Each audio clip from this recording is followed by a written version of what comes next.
দুদিন আমরা বাড়িতে খাইনি, আজকে 3 দিনের দিন খাচ্ছি। কি বলো, বেড়াতে গেছিলাম অনেকদিন পর, আর এরাও সঙ্গে চলে এসছে লেজ নাড়তে নাড়তে।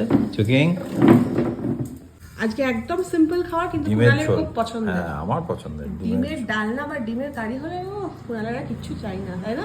করলা নাওনি? করলাটা খাবে? করলা ভাজা আর ডিমের ডালনা যেটাকে বলা হয়, খাও। ও, তোমাদের তো একটা ইনফরমেশন দিতেই ভুলে গেছি, এটা নর্মাল ডিম নয়, হাঁসের ডিম। হাঁসের ডিম। কেমন লাগে স্যার? হাঁসের ডিমের না একটা কোটিং হয়, ওটা আমি ওপর থেকে ছাড়িয়ে খাই, তারপর আর একটা সাদা অংশ থাকে, ভালো লাগে। আর অনেকদিন বাদে কিন্তু হলো বলো আমাদের বাড়িতে আজকে ডিমের ডালনাটা একদমই ধরতে গেলে এখন উঠে গেছে, যেহেতু আমি একদম খেতে পছন্দ এই করি না। দেখো কোটিংটা, হ্যাঁ, জানি কুসুমটা এদের পেটে যাবে। যদিও শুনেছি বলে যে ডিমের হাঁসের ডিম নাকি বেশি খেতে বারণ করে, বাত হয়।